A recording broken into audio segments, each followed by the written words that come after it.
Today, we're talking about funnels and how you create a funnel, why you need a funnel, what a funnel is, if you don't know, and the importance of thinking about the end before you start at the beginning.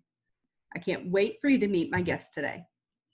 Hey, it's Stephanie Ferrara, your Empowered Creativity Coach. As a Christ-centered business branding coach, I help women in the early stages of their business to develop strong foundations for a thriving, God-driven business. Is that you? I hope it is, because today's show is just for you. Dawn Apuan is a copywriting expert and funnel strategist. As a former pastor and nonprofit executive director, her mission now is to help female entrepreneurs sell out their most expensive offers with a top to bottom high ticket funnel that brilliantly captures their voice and messaging to attract dream clients, all without costing them time and energy to create it. Well, hey, Dawn, thank you so much for joining me on the Empowered Creativity Show today. Why don't you take a moment to introduce yourself and tell us about who you serve? Hey, Stephanie, I'm so excited to be here. Like you said, I'm Dawn. I am born and raised in the Pacific Northwest near Seattle, Washington, and I am an expert copywriter and funnel strategist, and I help female entrepreneurs sell even their most expensive offers. Oh, I like that. Yeah, Awesome. juicy. Yes. Well, can you tell us how you ended up in the business that you're in? Is that where you started? Did you start somewhere else and then kind of develop into this? Yeah, it's a pretty funny story, I think. I have not always been an entrepreneur. I always say I accidentally became an entrepreneur because of life circumstances. My husband and I were pastors. My husband actually pastored for 25 years, and together we pastored for 7. And that situation got pretty ugly and abusive with leadership. And also, we got to a point where they were forcing me to put my daughter in childcare when she was 1, and I just wasn't ready for that. And so that was 3 years ago. And, at the time, I felt really hopeless. I was really struggling. I actually plunged into depression and was having panic attacks about my daughter being in childcare, and she was crying hours every night. And it was a really dark season, not the best place to start a business from. But my husband and I met with the leadership at the time, and we were just sharing what was going on with me because I was, barely coping. And basically we were laughed at, and we were told that parents don't stay home with their kids anymore, and asked what would we possibly do if we didn't work for them. And that was my line in the sand, or my Incredible Hulk moment of just like, I didn't have an answer that day, but I was like, oh, I will figure this out. Like, you have threatened Mama Bear, and Mama Bear is fierce. So from that point on, I was Googling work from home. I first purchased an online course for digital marketing. So I learned how to build funnels and run Facebook ads. I became an affiliate marketer. So I was selling things online with that company. And then I just decided I wanted to have a bigger impact. I knew my plan was to leave the ministry because I couldn't have my business while we were still pastors. I wasn't allowed to. And like I said, it had gotten relationship-wise very abusive and very unhealthy for our family. So I knew we were going to get out of that. I just had to figure out like what I really was good at, number one, and what I would have fun doing. And it took me a while. I think a lot of entrepreneurs are multi-passionate, as we like to say. And I didn't even know copywriting was a thing. I've always been a writer. Obviously, I was writing sermons for many years. And about, I guess it was a little over a year ago now, is when I finally settled on copywriting. And I was like, oh, I could get paid for that? Like, this is really cool. And so, then my business was born. And, once I finally got into alignment, and I decided on the mantra, the more fun I have, the more money I make. And that was at the same time that I really zeroed in on copywriting for funnels. And within the next couple months, I 10x'd my income. Like my business took Wow. off once I like finally got into where I was meant to be. So, yeah, it's just been a fun ride, a huge learning and growth process being an entrepreneur. But it's amazing to look back now that it's been 3 years since that happened, and just to see where our life has come. And it's pretty incredible what God has done. That is, man, that is what an amazing story. Unfortunate in the catalyst and what kind of, propelled you into, I got to find a different way. But I think even people who are in the corporate world can relate to that, of just like the office, even, becoming just kind of so unbearable, and you know that you're called to do something different, or you just know that you have to get out and do something different because of toxic leadership and things like that. And and then, and so it does, it can really light a fire into you, like, I'm gonna find something. Right. Yep, Definitely. Yeah. Well, I love that for you sure. ended up Yeah. in the entrepreneurial world. I think that's amazing in itself, that, being able to look at the values that that you held dear, and say, no matter what, I'm going to stick to that. I want to be home with my daughter. I want to be able to still, raise her, that, she doesn't have to go to daycare. And I know Hmm. that's, for me, one of the really important things to me. My daughter's 13 at this point, um, but to her, it's really important for me to be able to be the one who's taking her to school, picking her up from school, taking her to her sports things, being able to sit there at the soccer field and watch the practice, Hmm. pick her up from cheer practice, do all of those things. It's important. Like, she actually kind of gets upset with me when I've got some kind of meeting or something. It's like, I just can't be there. You got to you got to get a ride. And she'll get mad at me. She's like, Like, I'm you're used to mom supposed being to, home. like, right, right. And so thankfully it doesn't have to happen often, but, now it's kind of like a little bit of a poke, and joke with us about it a little bit. And then I'm like, do you want me to make this business work so I can still be there, 95% of the time, or Right.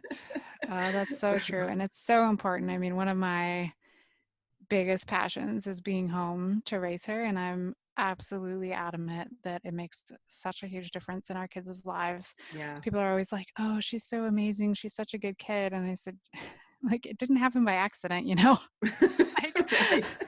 like I have fought hard. We gave up everything. Like my husband and I in ministry, we lived in a fully furnished home, like down to towels, cutlery, everything. Cars were provided, utilities were paid for, our cell phones were paid for, like everything. And Right. we got a cash allowance on the side from that. So when we left, we literally started over.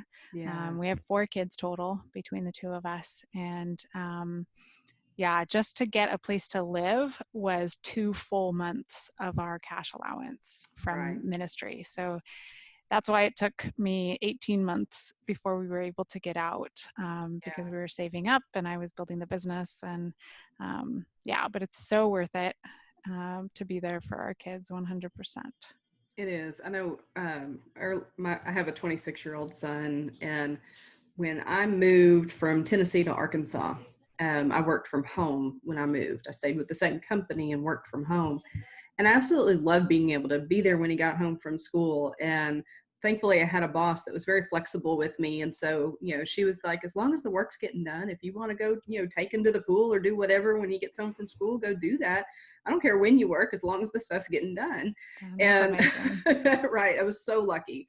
And as Bailey got to that same school age of events at school and things like that, it really started hitting me how much I missed being available for her the same way I was Mhm. available for him.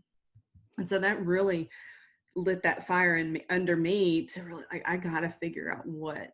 And then thankfully, God gave me the whole dream for my business and everything. And then through a series of events, I was able to start it. And I'm so excited that I'm able to be here now. And even though it's not the elementary school years, it's still, it's middle school. And then I'll be able to be there for high school for her, through everything as well. And to me, that's really important. Yeah, it is. And I mean, they always talk about the formative years being like 0 to 5, but Right now is important too. The teen years are so brutal Oh, I know. hormonally, and we have a 13-year-old as well, a 13-year-old girl.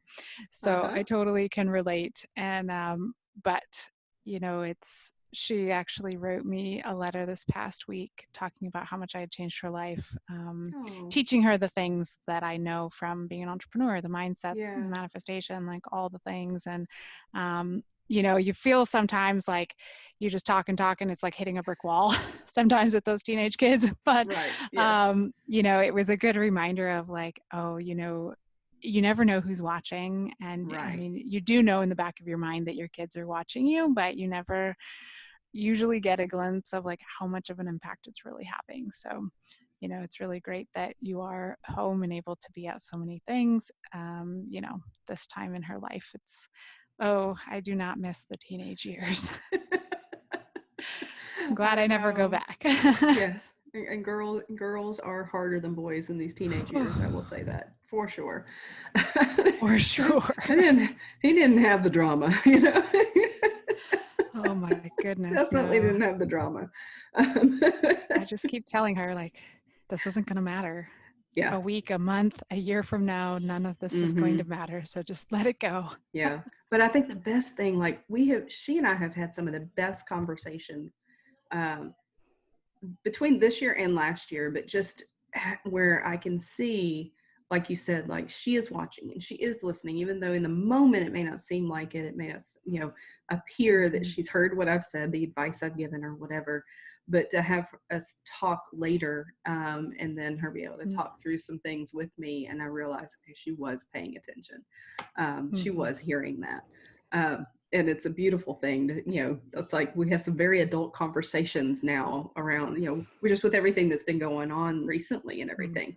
We've had some very adult conversations, and I love, it's like, wow, she is a free thinker. She is like, she's forming her own opinion. She's not just parroting stuff, and everything. And That's it's good. been a great thing. It's been a really good thing. And I don't think that, like if I hadn't been able to be around as much recently, in the last couple of years and everything, I think it would have been a little bit different maybe. Um, Mhm. but being able to, especially over these last three years that I've been home and haven't been working in an office, it really has made a big difference being able to be there for her.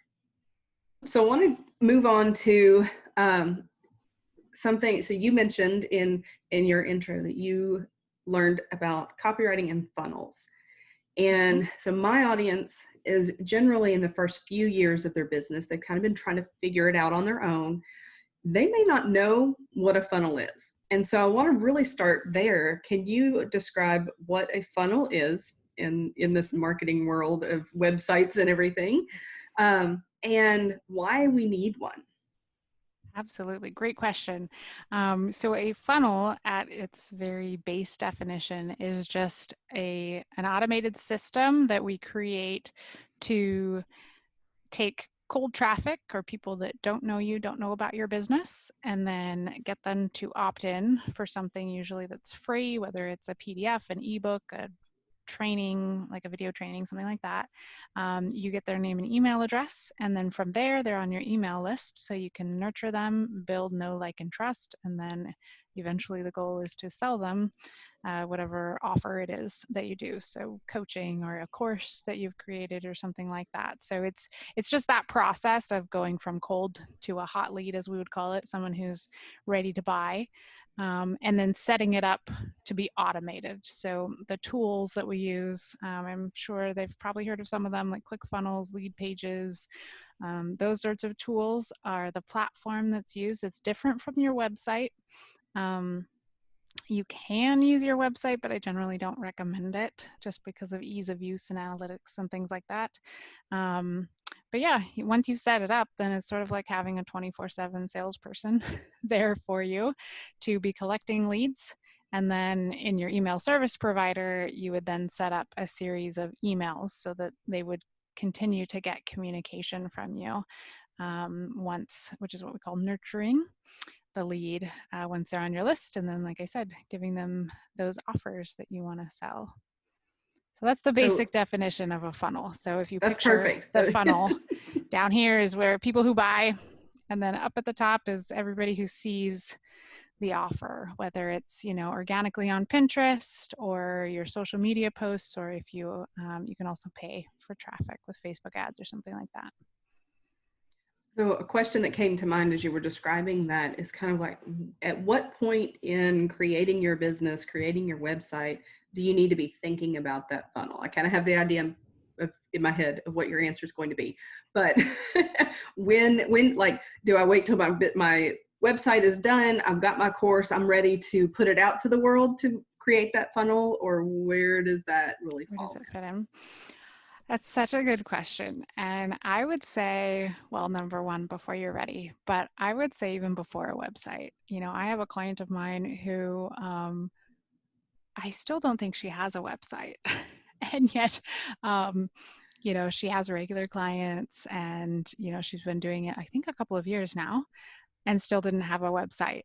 And she's like, oh, yeah, I'm working on it. But, you know, your funnel can basically do the same thing. You can have everything in your funnel that you can have on a website. So to all my website designers and builders out there, I still love you.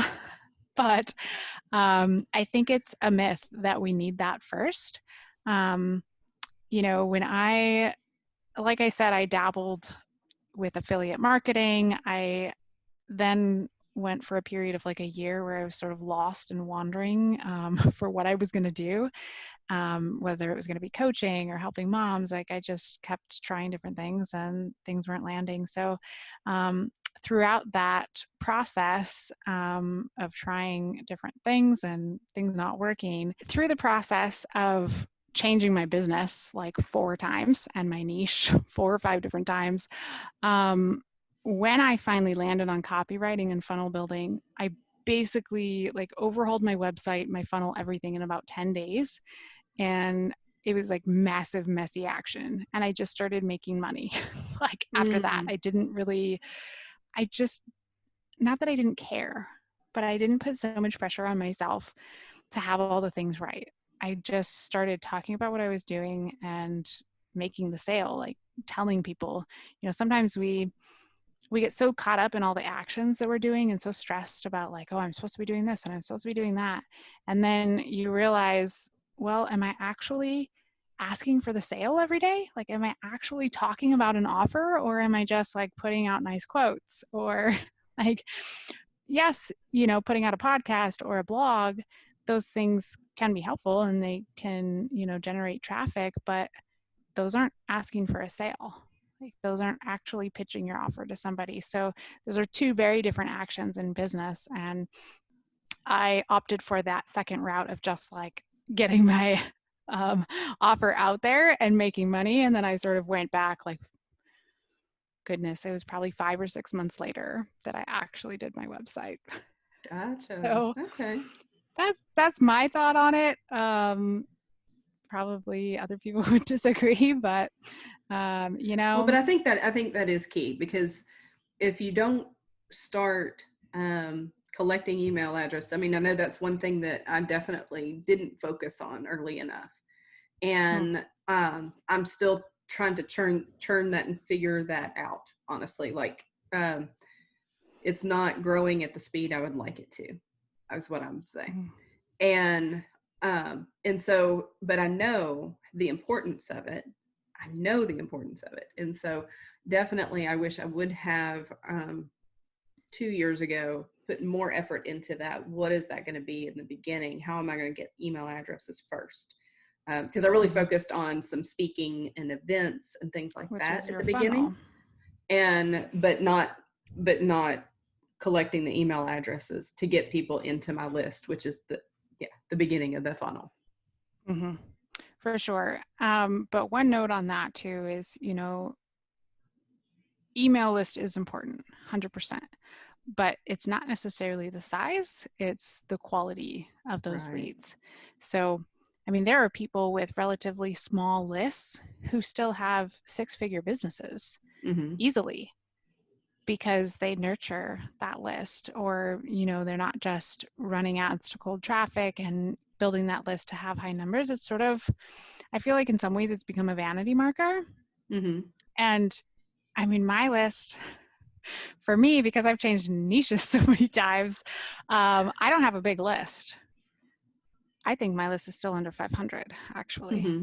And I have a 6-figure business, but a lot of that has been, me nurturing who's on my list and then nurturing relationships, like Right. networking with other entrepreneurs, networking in the courses that I've purchased with people in there, in Facebook groups, because it's the relationships that, and you build a relationship with your email list as well. Yeah. But, I think sometimes we have this, I feel like it's a little bit misleading, just like funnels can be misleading. Like, oh, build a funnel and tomorrow you'll be a millionaire. That's not true either. Right. Right.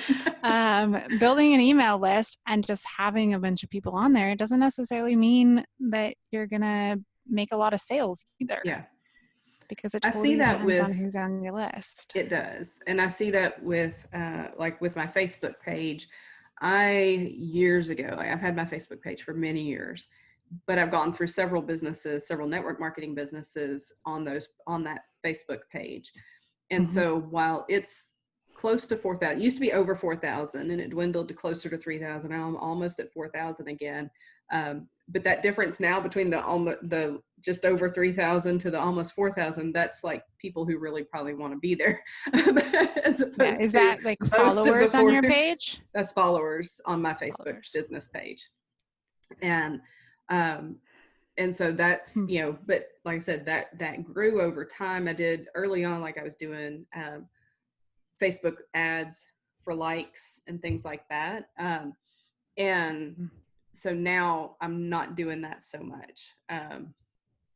Yeah. Actually, I haven't done that in years. The Facebook page just for likes, because I really am focused on getting the right people on there. Um, Yeah. and I don't even I have don't 100. spend a whole lot of time nurturing people out on that Facebook page, because I know that even though it's like sounds great that I have almost 4,000, and probably, when I pitch to podcasts to be on other people's, like it looks good for them. They definitely would probably like that I have that. That's true. But but I know that audience is not my ideal audience. Most of them are there for whatever the network marketing business was that I was doing and what I was posting then. And so what's encouraging out there is that usually the posts that I quote that are scripture or some revelation that I've had that I'm sharing, that I've, some revelation I've had from the Holy Spirit that I've shared and things like that. Those are the ones that get the most action out there. So I'm okay with them still being there. I'm not like ready to start over or anything. We're still spreading the word out there. Yeah. But it is, my email list, that's my focus right now, is really getting the freebie that I have in the hands of the people that can really use it. And because I know that it's helpful, I know that it's good. I have no doubt about that part of it. It's just the conversion is not working at the moment on that page. And so that's something that I need to tweak and start playing with some more. And you bring up a really good point with conversion rates. If you want me to share real quick what is normal and what you can expect or aim for, at least.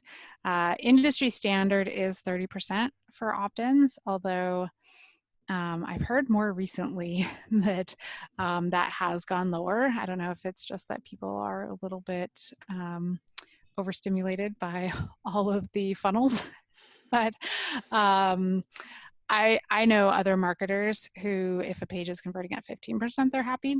I try to get all of my clients at least above 30% conversion. So 1 in 3 people hitting the page opt-in for your freebie. And then email open rates, also 15% is the industry standard. So, and then sales conversions, usually 1 to 3%. So I think that is a big myth as well. People are like, oh, as soon as I, get a little baby offer, a tripwire in my funnel, I'm going to make a bunch of money too. And it's not the case. If you're still only converting 1 out of every 100, that's 1 out of every 100 that actually opts in and makes it to your sales page. So you actually have to have over 300 people hit your funnel before you make a Right. sale. And if your baby offers $7, that's 300 people. And if Facebook, a lead can be a couple dollars each. So you're paying over Yeah. $300 for that $7 sale. And that's something that, most marketers aren't going to talk to you about. They're just going to be like, Right. oh, you can be making 5 figures a week or something on your funnel. And yeah, it doesn't start that way. Yeah, definitely not. So what are some tips that you would give us about when we're thinking through that funnel? What are some things that's like maybe some things some must do's versus some must avoids maybe? Ooh, a great question. The first must do, I would say, is knowing your ideal client. Copywriting is not rocket science. A lot of it is actually just literally using quotes of your ideal client. So that means taking the time to, I guess, be a little bit of a creeper on Facebook groups or Reddit forums or, whatever, and then writing down, like actually copying and pasting what people are saying so that you're actually speaking their language. And that's the best copywriting, honestly, is just using the words of your ideal client and knowing who that is. And so often people are afraid to narrow down an ideal client because they think like, oh, well, I want to stay broad and really serve everyone because what I do helps everyone. And I understand that. That's great. It probably does, but it's not going to work in marketing. So when you talk to everyone, you talk to no one. And that's what I say So all the time. I preach that, preach that, preach that. yes. An analogy that I was told that made a whole lot of sense to me was an hourglass. If you picture, the sand going down and like that middle part that's really small where just a little bit of sand is going through, basically my mentor said that's the point at which you hit 7 figures. When you are so niched down that Mm, your ideal client is just like totally zeroed in, that's when your business really thrives. And then after that, and she said, normally we start, at the top of the hourglass really broad, like I help moms.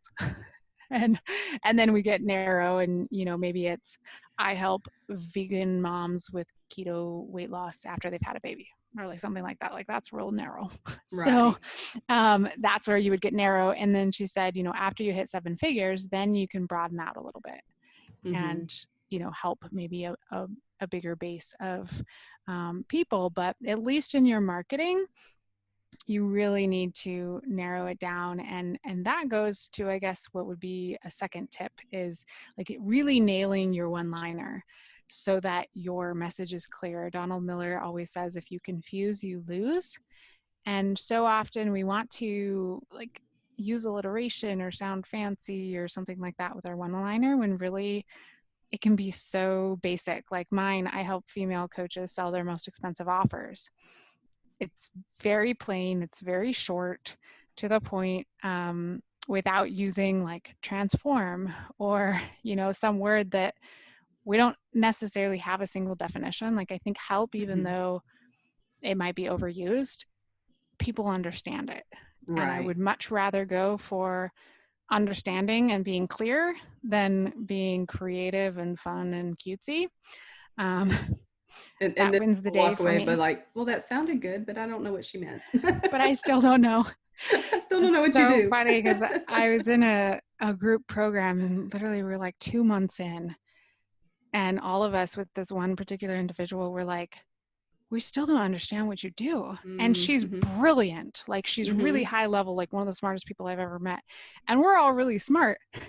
And we still are like, we still don't understand what you do. Like you have to bring it down. In copywriting, we say to write at a 5th or 6th grade level, Right. which is not meant to be demeaning. It's just No. meant to make it very simple for anyone to understand. Because when you think, you're actually burning calories. So if you have to make your ideal client think more, they're just going to be tired and they're going to give up and they're not going to try to figure out what you're talking about Yeah. because that's too much work for their brain. So you want to be so simple, like I help moms lose baby fat, like really simple, something like that. So that's my second word of advice is like really nail down your one-liner so that you can say it super quick. And the other part of that is if you can say it really fast and it's so clear that people remember, they'll either remember you when they need your services, or they'll refer you to somebody else because they actually can regurgitate what it is that you said if it's only one Yes. sentence. I've met so many people who take like 10 minutes to explain to me what they do. And I'm like, this is why you don't have many sales, because Right, people don't right. understand what you do. So if you can, and it takes time and it takes work for sure to nail down messaging. I mean, it's something that I do with my VIP day clients, and we spend a good hour, hour and a half Mm-hmm. after they've already done the pre-homework Right. before the VIP day. So, we're really working on how do you hone that down in a way that speaks the language of your ideal client, but is so simple that you Mm-hmm. can say it in your sleep. And that's going to come through in your funnel, on your website, in your social media posts. Like, I want that one liner everywhere. Right. Um, so it's all over your stuff, and it's very simple. You can boil down like what you do into that one line, and have that be part of your funnel. Um, the third thing for funnels, I think I would say, is think strategically about what your end goal is, because so many people like throw together a funnel because they want leads, or they want to sell their little baby offer or whatever, but they're not thinking about the customer journey Mm-hmm. and like who it is that they're attracting and what they want to sell them down the road. um, because then you work backwards. Like, I start at the end with the end in mind. So for example, if I have a client who wants to book calls because their main bread and butter offer is coaching of some sort or consulting, that's going to inform the rest of the funnel all the way up to the lead magnet. And it's something that I had a conversation just the other day with someone, and I've shifted my funnel even recently. And I have two. I have one funnel for new entrepreneurs, and then I have another funnel for 6 and 7 figure Mm. entrepreneurs, because their needs are different. Right. And the brand new entrepreneurs, generally speaking, aren't going to pay someone for copywriting, Mm-hmm. because they view it as being too expensive, Right. or not. I think they see investing in other things like courses or tools or whatever. They see that as more important for their Yeah. money in the beginning than copywriting. Um, and so I am not able then to sell to them because my services are out of their budget. Mm-hmm. So I have a do-it-yourself course, for example, and I have a different freebie. So it's like a different track funnel for that versus an entrepreneur that's more established in business and just wants to outsource it because they're like, I don't bootstrap anymore. I know the importance of copy, and then they just outsource it to someone like me who can build it and write it for them. So you'll find that in your business, you'll probably, start with one kind of ideal client, and then Mm-hmm. eventually you might need to add a second funnel that really is geared toward a different kind of person, and it needs to start and end in a different place. So Right. um, that's the other thing for the funnels is, like I said, start with the end in mind, and then work your way backwards for what's going to be best. Like, how can you best serve your ideal client each step of the way? That's awesome. I was recently talking with with the ladies that are in my group coaching program lead, and we've started talking about email marketing and the funnel and what's needed and what does that journey look like. So I did kind of take them through a process map of the reason you need to look at this whole thing is because you're trying to get them from here, your Facebook post, your whatever it may be, your pin, whatever it may be, all the way through here to right here, purchase. And you got to know what Mhm. they're going to purchase before you even do this part over here.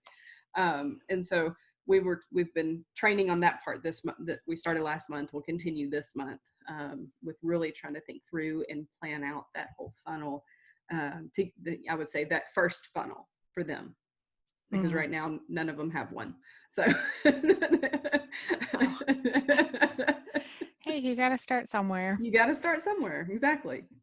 Right now I've got some ladies that already have a website, some that haven't even started on one. And so I really appreciated, that you can start with just the landing page for now to at least start getting people into the email list, have something to promote people to while you're working on and figuring out the rest of it.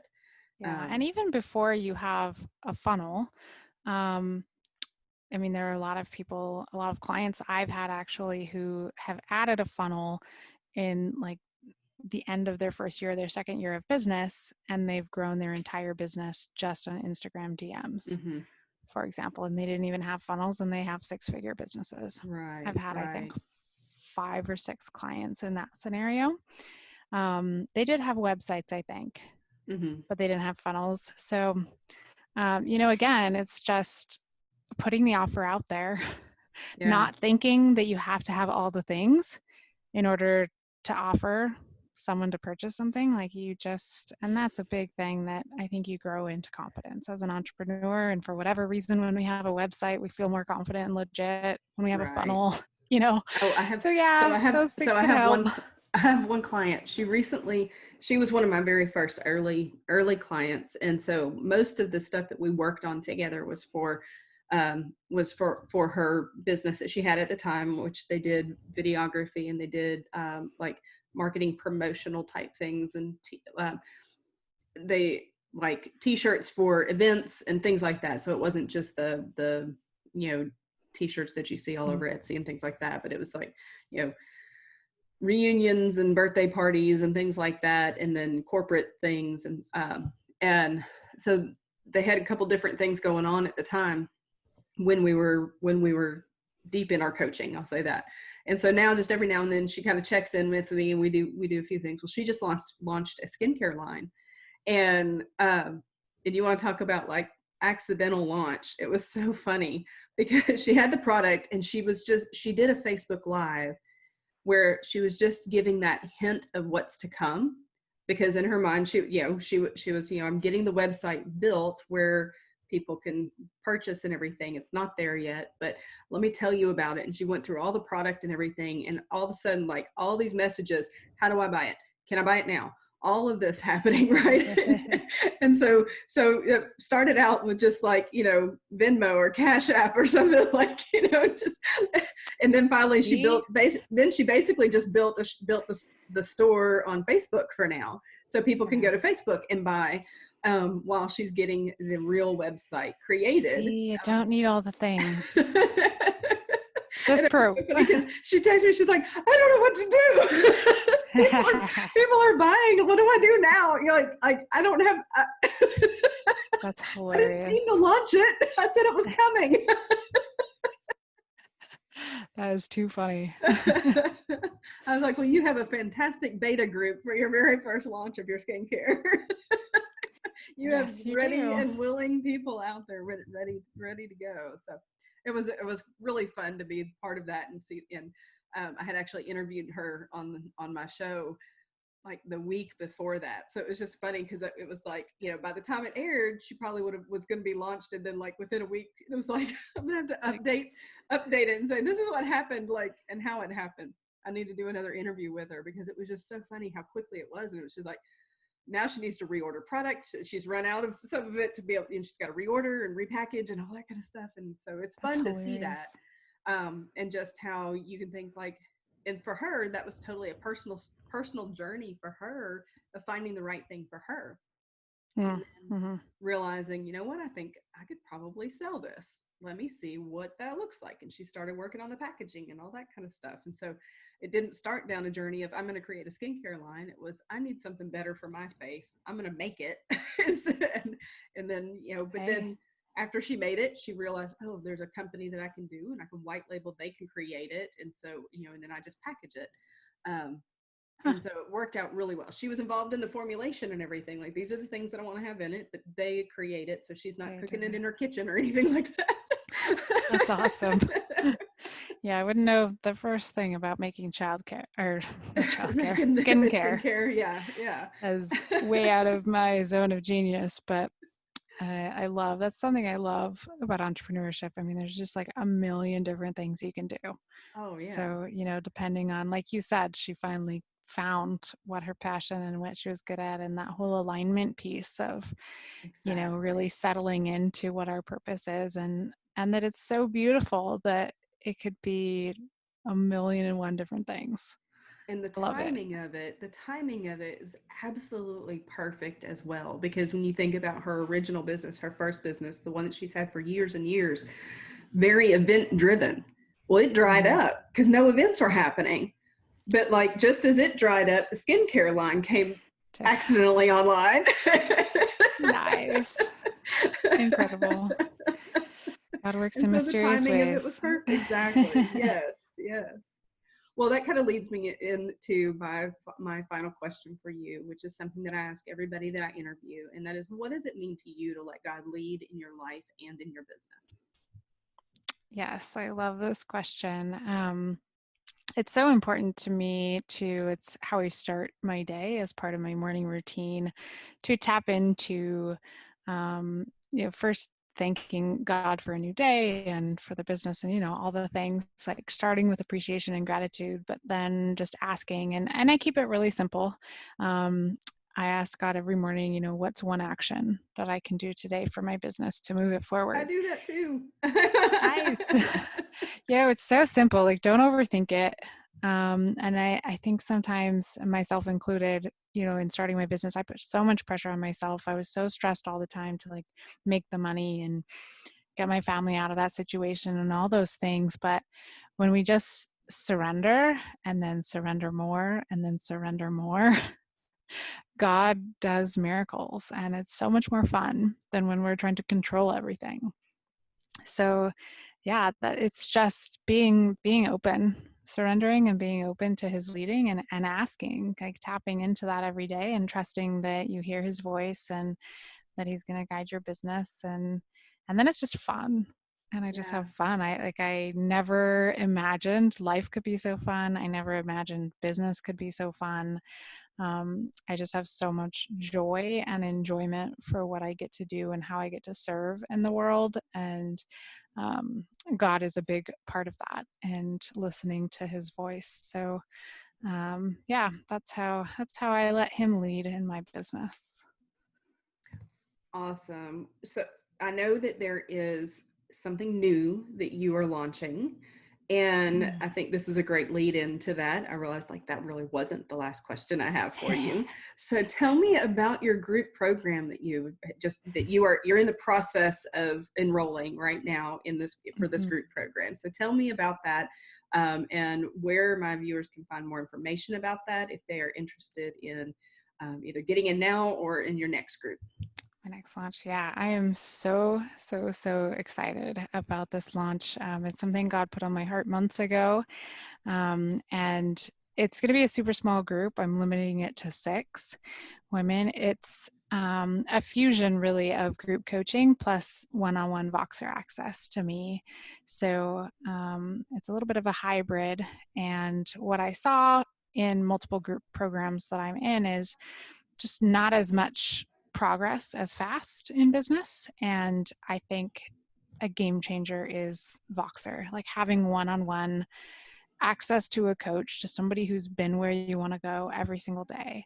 And I have a client who jumped in early bird a month ago and has already seen massive shifts. She had 3 one-on-one clients within 3 weeks of working together, and we haven't done any marketing yet. Like, all we've done is mindset. Mm. I love mindset. I always say entrepreneurship saved my life, because of where I was at when I started my business in depression and Right. anxiety. And um, so that's my focus. It's on miracles, it's on mindset, it's on money mindset, all from a biblical perspective. It's only for Christian female entrepreneurs who want to transform their minds, want to transform their businesses, and want to transform their lives. And when we do that, when we do the hard work, when we do the mindset work, the money comes. I've got the years of marketing and all of that, to be a resource.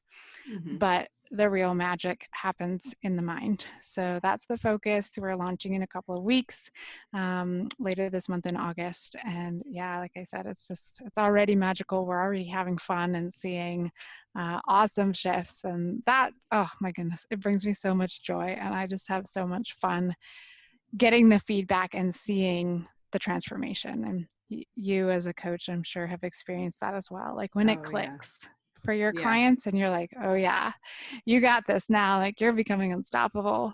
Like that is just so fun.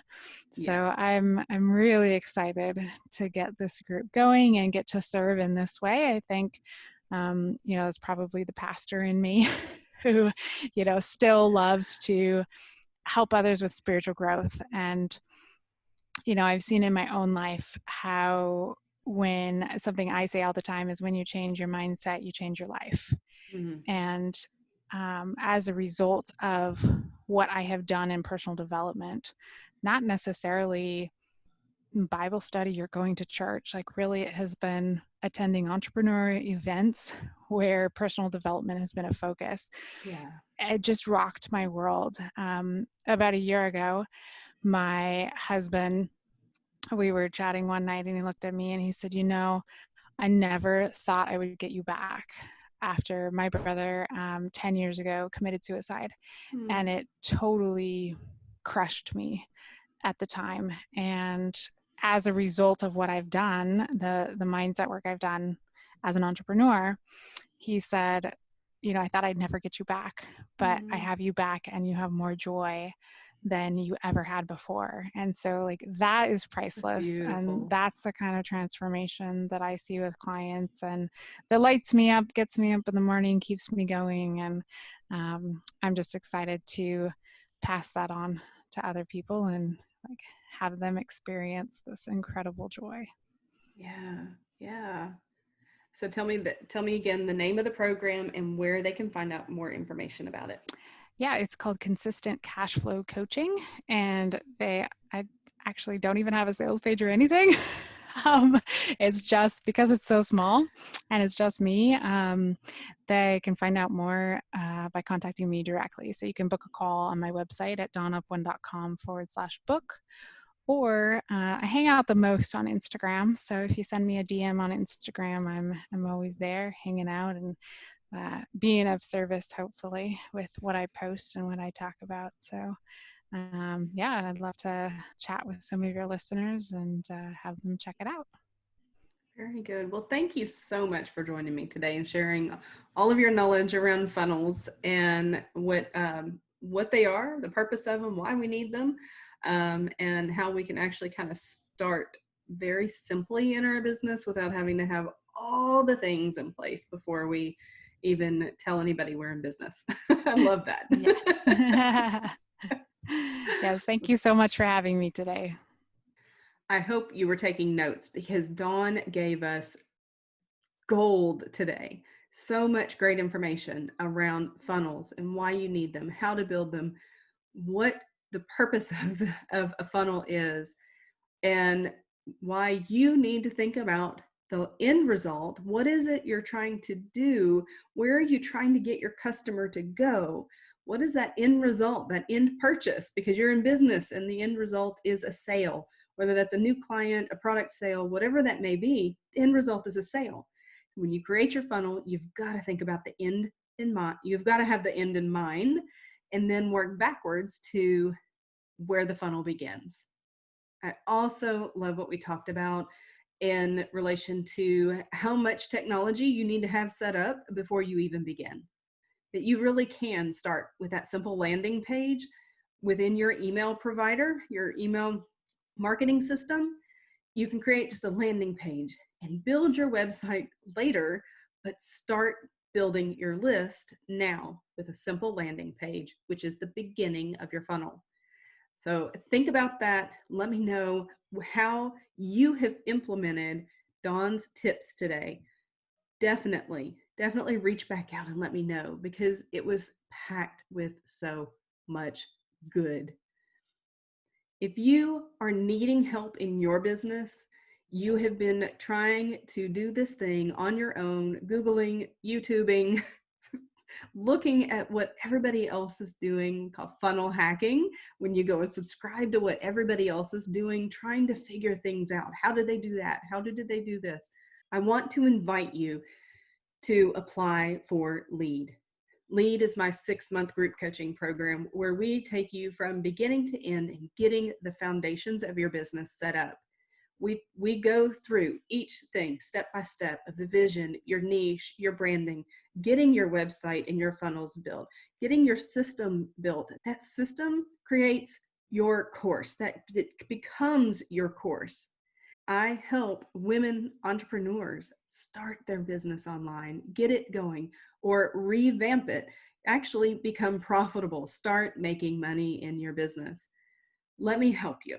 If this is for you, I invite you to go to empoweredcreativitycoach.com/lead, LEAD, and apply for the group coaching program.